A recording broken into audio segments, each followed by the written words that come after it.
Ese fue el Y se titular. copia y multa a compañía de seguros por no reconocer SOAT. ¿Era SOAT o era un CAT? ¿No? No sabemos qué ha sido al final. Estos dos gemelitos no eran considerados o no eran reconocidos como personas.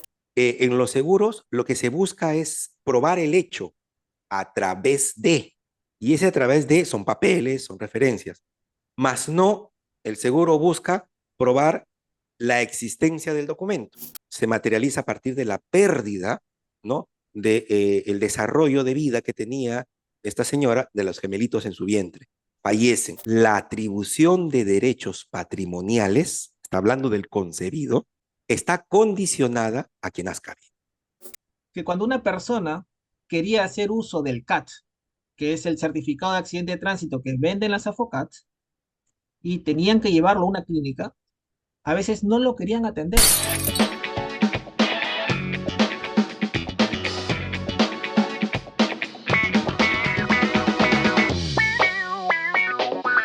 Podcast de seguros.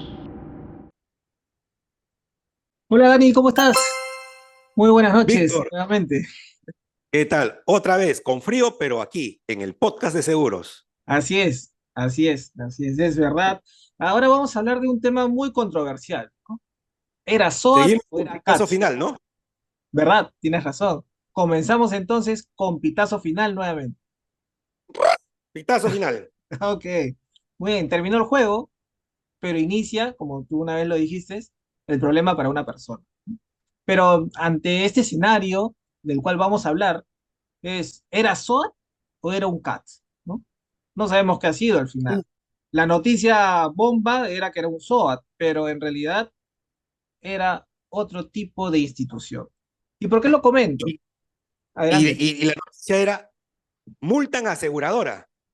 Es correcto, es correcto. Y, Entonces ya íbamos viendo algunas definiciones, ¿no? Y vamos a ponerlos en contexto, tú me vas corrigiendo, ¿no? Por ejemplo, ¿no? Sabemos que en el mercado de seguros hay solamente 17 compañías de seguros. Si no me equivoco, unas 6 venden SOAT, que es el seguro obligatorio de accidente de tránsito, pero tiene su competencia, que es vendido por otra entidad que no es una compañía de seguros. Son las famosas AFOCAT. Y estas asociaciones eran más o menos como 40, más de 40 en su momento, 44, pero ok. comenzaron a haber problemas con la atención de los siniestros. ¿No es cierto? O sea, es decir, yo recuerdo que mucho se comentaba que cuando una persona quería hacer uso del CAT, que es el certificado de accidente de tránsito que venden las AFOCAT, y tenían que llevarlo a una clínica, a veces no lo querían atender, a pesar de que tenemos esta ley de emergencia, ¿no es cierto? Que debes atender al herido inmediatamente. Y no lo querían atender porque lamentablemente aquel que iba con un CAT no tenía el respaldo financiero de estas asociaciones para pagar la deuda a las clínicas. Y hubo O sea, mucha... había desconfianza de que pague Exacto, esta asociación. exacto, había una desconfianza de por medio. Y hubo tanta queja que llegó a los oídos de del Estado y de la superintendencia, y dijeron, a partir de ahora vamos a comenzar a supervisar a las AFOCAT. Ok. ¿Por qué comento todo este contexto? ¿No es cierto? Porque justamente salió una noticia que las compañías de seguros o una compañía de seguros no quiso reconocer un siniestro. Ok, ese fue el titular, ¿no? Ese fue el Y se titular. copia y multa a compañía de seguros por no reconocer SOAT. Básicamente algo así fue, ¡pum!, el Ujú. titular, ¿no? Es que SOAT vende más que CAT, digamos. CAT, claro. De repente el CAT, que están hablando de las catarpilas, de las zapatillas CAT. O de tu gato, tal vez. También, exacto. ¿No? ¿No es cierto? Si lo decimos en inglés. Pero en esa línea, bueno, era una noticia que vende más.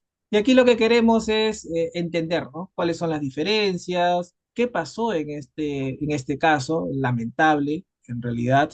Porque, como todos sabemos, el SOAT y el CAT tienen las mismas coberturas, solamente que vendido por diferentes instituciones, ¿no? Que vienen a ser Es decir, se cinco, someten al mismo reglamento, ¿no? correcto, Por el cual se norma cuáles son las reglas de juego del seguro obligatorio de accidentes de tránsito.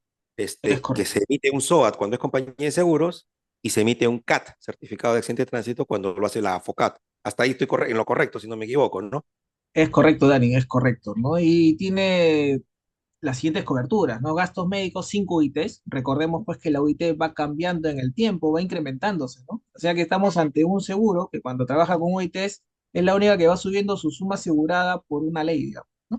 Correcto. A eso, Entonces, ¿sabes cómo le llamo yo? Yo lo llamo a esos seguros de sumas aseguradas relativas, porque ah, están qué interesante. supeditadas a un valor, no es absoluto, no es 5.000, 10.000, sino es relativo. Como dices tú, sube la OIT, sube la suma asegurada, ¿no? En esa línea ya tienes el SOAT. ¿Y qué fue lo que tú leíste, Dani, de este caso, ¿no?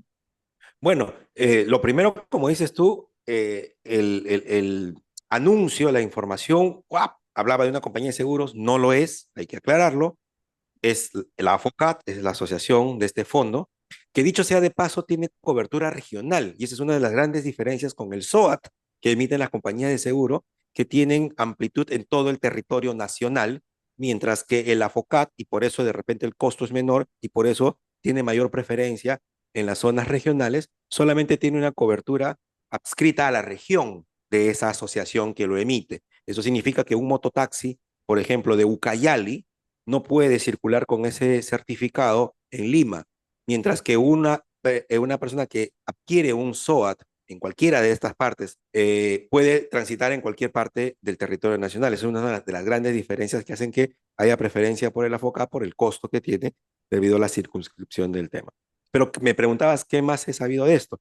Bueno, ya en la lectura y el desarrollo, es evidentemente un accidente de tránsito, una mototaxi, donde iba una persona que estaba embarazada de gemelitas o gemelitos, no tengo claro el sexo, creo que no estaba todavía identificado, vamos a llamarlo gemelitos.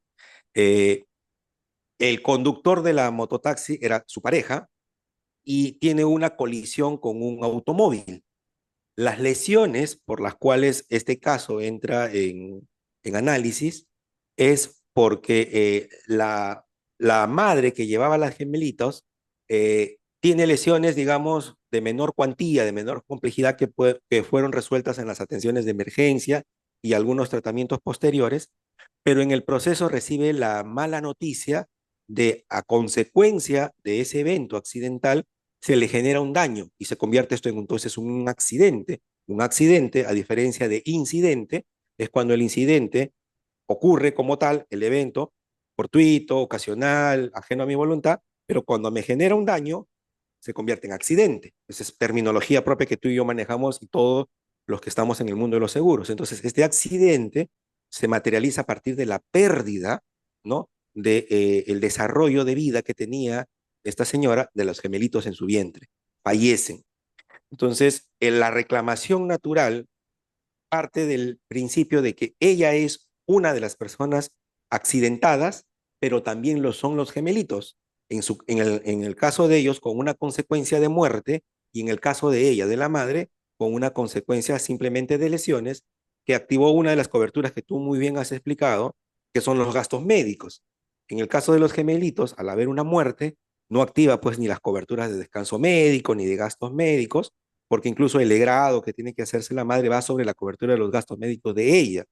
Pero, naturalmente, ella inicia un trámite administrativo de solicitud ante la asociación que había emitido este certificado de accidentes de tránsito para reclamar la cobertura por muerte de los dos gemelitos. Y ahí es donde nace toda esta historia, que en resumen administrativo, voy a centrar en lo administrativo primero, recibe una respuesta primero de observación del caso, indicando de que se necesita cierta documentación para certificar la muerte de los gemelitos. Y ahí entra en un círculo vicioso jurídico el proceso, porque para demostrar la muerte de una persona se necesita un certificado médico de defunción. Y en el caso de ella, no se emitieron estos certificados médicos de defunción por las semanas en que tenía de embarazo la persona y de las semanas en que fallecen los gemelitos. Ellos fallecen en la semana 13 aproximadamente o 14 y por normativa se emite certificados de defunción para no nacidos, aquellos concebidos que no pudieron nacer, pero después de las 22 semanas o de las 22 semanas en adelante. Eso lo dejo ahí a los comentarios de todos los que saben de repente mejor que nosotros de este punto en especial. No recuerdo si es 22 semanas para arriba o las 22 semanas incluidas, pero de ahí para adelante, un médico puede certificar, y porque hay una guía para el llenado del certificado médico de defunción, y en este caso ella no podía, pues, presentar un documento que le era jurídicamente imposible presentar, y ahí empieza el primer dolor de cabeza. El segundo dolor de cabeza, que es el pronunciamiento básicamente desde el punto de vista conceptual de quien revisó este caso en la asociación, partía del hecho de que estos dos gemelitos no eran considerados o no eran reconocidos como personas en el proceso de solicitud, porque se reconocía, según la versión emitida en la vía administrativa por esta asociación, las personas son aquellos individuos que nacen vivos y que por ende el deceso de estos en calidad de fetos en el vientre de la madre constituía simplemente la pérdida del producto de la concepción, más no el fallecimiento de una persona. Un argumento ya más de fondo, ¿correcto? Que sumado al tema de forma de la inexistencia de los certificados médicos, encontró en el requerimiento la negativa. Y un tercer elemento a estos dos es que la asociación eleva a consulta y mira, declara el caso en stand-by, contradictorio a toda reglamentación de derecho de seguros, declara de parte en stand-by el caso hasta que se pronuncie un ente regulador y eleva una consulta a la Superintendencia de Banca y Seguros. Y le pregunta a la Superintendencia de Banca y Seguros sobre el caso y sobre la inexistencia de los certificados médicos de defunción. Pero después te voy a contar cómo esta pregunta no era la pregunta que se necesitaba respuesta de la SBS, sino que era una pregunta que iba a un tema colateral cuya respuesta en interpretación podía idear o interpretar que la SBS estaba justificando que en el caso de los no natos, este seguro no le correspondía, me refiero al SOAT. Ese es un resumen rápido de lo que he podido leer de los contextos de la sentencia final de la resolución de Indecopi, ¿no? Sí, es un tema interesante. Lamentablemente, como hemos dicho en otras ediciones, con los siniestros se aprende, ¿no? Por los siniestros se aprende. ¿Es cierto? Y por eso nace el pitazo final también, ¿no? Aquí lo que queremos en realidad es aprender. Lamentablemente es una tragedia. Incluso en el mundo, por ejemplo, 1,3 millones de personas pierden la vida en accidentes de tránsito. Es más o menos una cifra similar a las muertes por COVID entre enero y agosto del Wow. 2021, si no me equivoco, más o menos, o del 2020.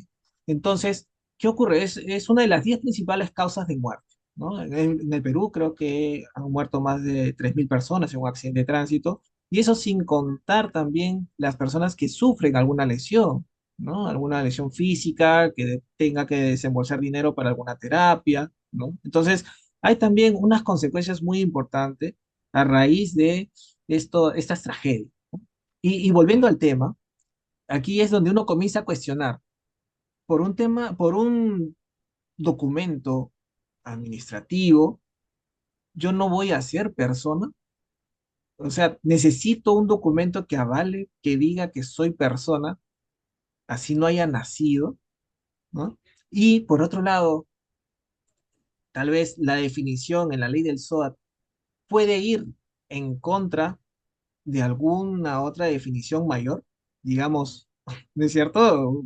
Tú que has leído la sentencia, hacen referencia a la ley, ¿no? A la constitución política y también a otra ley del menor, ¿no es cierto? En donde te definen quién es la persona, ¿sí? Entonces, es un tema bien interesante para debatir. Y por otro lado, hay un tema de qué tan humano, o sea, los seguros demostraron ser humanos en el COVID. Los AFOCAT, sin ser compañías de seguros, también hay seres humanos que manejan esta institución y en algunas situaciones la parte, digamos, documentaria se queda de lado para poder hacer que prevalezca esta parte humana. Correcto, correcto. Mira, importantísimo.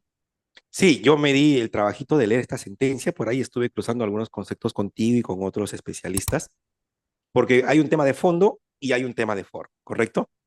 Me voy a abocar en el tema de forma que comentabas, o sea, la ausencia del certificado de defunción debería ser el hecho relevante de la no poder cobrar un seguro, porque en este caso estamos encontrando pues que hay una norma técnica que dice que se emite un certificado para el no nacido a partir de la semana 22. Eso evidentemente tiene un motivo, tiene un racional clínico, ¿no? De por qué de la semana 22 en adelante, bajo justamente el proceso de maduración de la concepción. Y ella estaba en la semana 13. Entonces, nunca iba a salir de ese problema, nunca iba a poder emitir un certificado de función. La sentencia desarrolla muchos criterios importantes y a este punto desarrolla un lógico racional que me pareció importante. Es que en los seguros lo que se busca es probar el hecho a través de, y ese a través de son papeles, son referencias, más no el seguro busca probar la existencia del documento, porque el documento viene a ser el canal, el vehículo para probar un hecho. Por lo tanto, ante la ausencia de un documento, por más regular que sea, o el primigenio de demostrar algo, su ausencia le genera una buena oportunidad a una aseguradora, a una asociación en este caso, bajo el concepto, y yo lo voy a poner como un plus que tú has dicho, de humanizar los seguros, ¿no? Es de encontrarle entonces una alternativa para que se demuestre el hecho en sí, porque el hecho en sí era demostrable. ¿Y cuál es? Había dos vidas que se estaban gestando, ¿correcto? Concebidos, que fueron interrumpidas y que por lo tanto ese desarrollo humano no se iba a dar, no iban a nacer. ¿Cómo se puede demostrar eso? ¿Qué es el fundamento de la existencia del pedido de la señora? Pues está la historia clínica de la señora, está la historia clínica de atención y está el procedimiento incluso de legrado, de limpieza que tuvieron que hacerle a ella posterior a la mala noticia. Entonces, si lo que se quería demostrar es el deceso, vamos a darle este nombre, o la interrupción de la concepción y el desarrollo de estas dos vidas, era más fácil probarlo, no era. Pero hubo un tema, no, tiene que ser el certificado. Y eso lo amarro con la consulta de la superintendencia, porque resulta que la consulta a la superintendencia sobre la necesidad y exigibilidad del documento como tal, no iba enfocada a los niños como asegurados, sujetos de derecho, donde la madre es la beneficiaria, porque ese era el pedido. Dos vidas se perdieron, se tiene que pagar las famosas indemnizaciones y en el orden de prelación, la mamá era la beneficiaria. La pregunta no fue hecha en ese sentido. Esto fue entonces consultado bajo el criterio distinto. ¿Cuál es? Fue consultado como si la que era la que generaba el derecho era la madre, como si la madre, por ejemplo, hubiese muerto, y que los dos concebidos aún no nacidos eran o no eran, o podían o no podían ser beneficiarios de ella. Y ahí entraba la lógica de que al no nacer no habían configurado ciertos criterios legales que activan derechos en las personas patrimoniales. Y te voy a leer lo que dice la Constitución que fue usado y desde mi punto de vista no usado correctamente, no bien usado, y la sentencia lo desarrolla así, porque se invoca básicamente dos argumentos fundamentales desde el punto de vista constitucional y desde el punto de vista civil. ¿Qué dice la Constitución, nuestra Constitución del año 93? Dice, y voy a leer textualmente, toda persona tiene derecho a la vida, a su identidad, a su integridad moral, psíquica, física y a su libre desarrollo y bienestar. Y acá viene la parte importante, subrayado. El concebido, era el caso, es sujeto de derecho en todo a cuanto le favorece. Constitución. En todo a lo que le favorece. Entonces, la primera pregunta es si hay un tema que le favorece o no en disputa. Pero la Constitución amplía, que es lo normal dentro de la jerarquía legal, que la Constitución siga la línea y amplíe el concepto. Y la Constitución, el Código Civil en jerarquía y en ordenamiento a la Constitución política bajo este criterio de jerarquía de la ley, el Código Civil amplía lo que dice la Constitución. Y el Código Civil establece lo siguiente: la persona humana, la persona, porque esa es la duda, ¿eran o no eran personas? Dice, la persona humana es sujeto de derecho desde su nacimiento. Y ahí se agarra. Es desde el nacimiento, dice, y no nacieron. Pero espera, seguimos. la vida humana comienza con la concepción. Entonces, la persona como persona a partir del nacimiento, la vida como vida humana desde la concepción. Y ahí entra la parte importante. El concebido es sujeto de derecho para todo lo que le favorece, exactamente como dice la Constitución. Y viene la parte que entra en controversia. La atribución de derechos patrimoniales, está hablando del concebido, la atribución de derechos patrimoniales, tangibles, dinero, objeto, está condicionada a quien nazca vivo. Está condicionada a quien nazca vivo. Eso significa que un concebido no podría heredar dinero. Eso significa que un concebido no puede recibir una indemnización de cobro. Eso significa que un concebido no puede recibir dinero en regalo, porque eso va a ser condicionado a que nazca. ¿Me dejo entender hasta ahí? De acuerdo, Condicionado a que nazca. Pero aquí no estaba en discusión que ellos cobren un dinero, Víctor. correcto. Aquí lo que estaba en discusión es que ellos, al fallecer, estaban generando el derecho de que la madre cobre el dinero. Y fíjate cómo la consulta a la superintendencia, no sé si manipulado, no me voy a jugar a decir eso, pero iba por el otro lado, con una figura totalmente inversa. Entonces, cuando la superintendencia contesta y es utilizada como argumento, es utilizada bajo un argumento de una figura que no estaba en discusión. Bueno, finalmente el caso se desarrolla y se le da la razón a la madre bajo el criterio que venimos diciendo. Acá quien se está beneficiando de un seguro es la mamá por la muerte de sus dos criaturas que llevaba en el vientre, los gemelitos. Y finalmente la sentencia aborda ese punto, desarrolla esa idea, multa al infractor y obliga al pago. Sí, la verdad que es lamentable por lo que ha tenido que pasar esta persona, que además de la tragedia, todo un papeleo y una crucis para que le puedan reconocer los derechos a sus gemelos como persona humana, ¿no es cierto? Ahora, otros datos más que también son interesantes analizar y evaluar.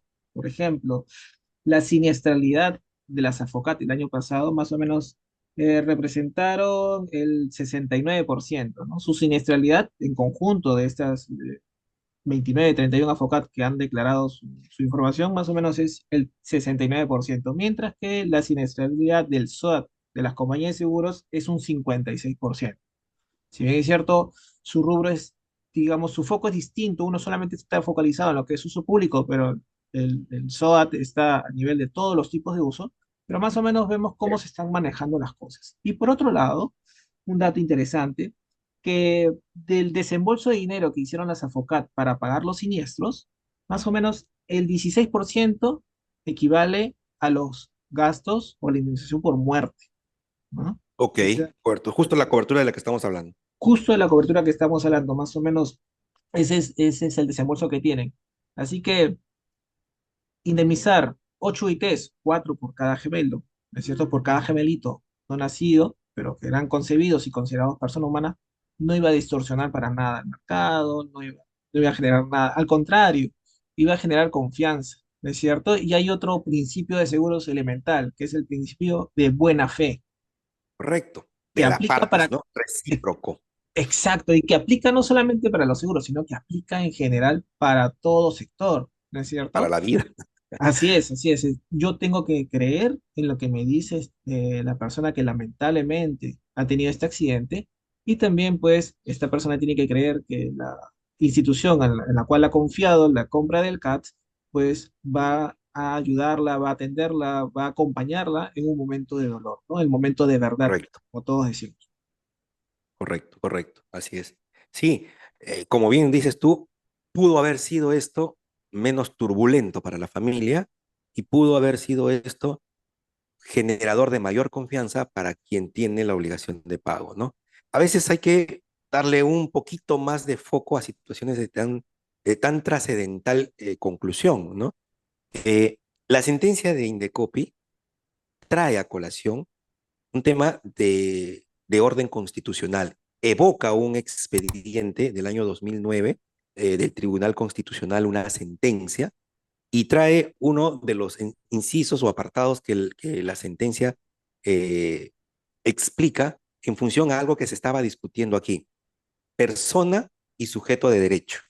Porque recuerda, la Constitución plantea que la persona constituye como tal a partir del nacimiento. El concebido es sujeto de derecho, dice. O sea, está diciendo, en otras palabras, el concebido, ok, no es persona en el concepto propio de la palabra. Entonces, ¿qué es si no es persona? Es un sujeto de derecho. Ahora, entonces ahí entra la discusión. Persona y sujeto de derecho son dos criterios totalmente distintos, por lo tanto, le corresponden derechos distintos. Sin embargo, el Tribunal Constitucional, entrando mucho más en materia y en doctrina, dice lo siguiente, mira, eh, se desprende una distinción entre persona y sujeto de derecho, tal como se ha mencionado en los párrafos precedentes. Entonces, sustentados en los más recientes y autorizados desarrollos de la ciencia jurídica, o sea, el avance del pensamiento, la filosofía y la doctrina jurídica, se encuentra una distinción entre la expresión sujeto de derecho, que en este caso le aplica al concebido, de persona, que es el nacido. Pero mira la reflexión. Debe remarcarse que se trata de un distingo de carácter lingüístico, en tanto que siempre y con cualesquiera de ambas expresiones aludimos a un mismo ente, o sea, ¿a quién? A la vida humana. Entonces, a ese punto de discernimiento se tiene que llegar en una instancia donde probablemente ha pasado tiempo, ha pasado sufrimiento, ha pasado desgaste, ha pasado deshumanización del seguro y ha pasado desconfianza del seguro. Entonces, esa reflexión es al mercado. Tú y yo pertenecemos al mercado. Tú y yo hemos trabajado en una compañía de seguros y esto nos enriquece porque también nosotros hemos sido parte de la ecuación de las decisiones en algún momento de una aseguradora. Hoy estamos desde el lado de la asesoría hacia las personas que siguen utilizando este servicio. Por lo tanto, somos los precursores o predicadores mediante este podcast que estamos tratando de desarrollar, de ayudar a las personas a seguir teniéndole confianza a este sistema, a esta industria, porque estos errores, que los vamos a llamar, son errores que sí se dan, como en muchas situaciones de la vida. Pero como tú dices, de los siniestros se aprende. Y lo que se busca es que si hay un error y se tiene que corregir, lo que se tenga que hacer como básicamente sabiduría en el proceso de aprendizaje es no volver a cometer el mismo error, que no necesariamente significa pagar todos los siniestros, sino darle ese plus analítico al caso y no solamente pensar que esto es una ecuación matemática o aritmética que 1 más 1 siempre te va a dar 2. En los seguros, no siempre 1 más 1 es 2. Es correcto, Dani, ¿no? Entonces, ya como reflexiones finales, ¿no es cierto? Eh, Hay que seguir humanizando el seguro, ¿no es cierto? Correcto. Y ante casos así tan complejos, creo que el lado humano prevalece sobre lo que dice el contrato o la letra, tal vez, ¿no? Antes de hacerlo más extensivo ese dolor, antes de extender más el dolor que tiene un cliente o un asegurado ante el momento de verdad cuando quiere acudir a una compañía de seguros o cuando quiere acudir a otro sistema distinto a una compañía de seguros, pero que le ha ofrecido una promesa de cobertura. Exactamente. Es así. Creo que me quedo con esa reflexión final, que es básicamente el concepto de esta humanización de los seguros que queremos proponer como parte de la cultura de los seguros. Muy bien, Dani, buenísimo. Entonces, ya tenemos el reto que hemos planteado, llegar a más de 300 suscriptores y estamos avanzando, estamos por buen camino, ¿no? Ya estamos en casi Sí, 100, estamos por el camino. ¿no? Ya nos falta, digamos, dar los pasos agigantados que necesitamos llegar. Lo bueno es que cuando ya llegamos a este número que tú dices, lo demás es más orgánico. Así que seguimos invitando a las personas que han visto unos minutitos de este video, que han compartido este video, que también se suscriban, porque eso nos permite tener un termómetro importante de si lo que estamos hablando aquí realmente vale la pena continuar hablando y vale la pena que sigamos promoviendo esto mediante este canal. Así que esto es realmente un reto de todos, no solamente de nosotros dos. Sí, por supuesto, compartan nuestro podcast de seguros y definitivamente estén atentos porque ya va a salir la segunda temporada. Supeditada que lleguemos a 300 suscriptores. Ya estamos en camino.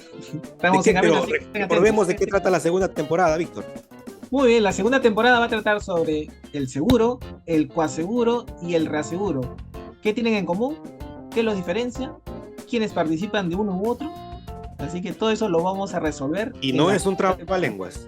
Así es, por supuesto, no es un trabalenguas. Así que muchísimas gracias por conectarse y nos vemos en la segunda temporada. Estén atentos, los esperamos. Chao, Gracias, Dani. chao.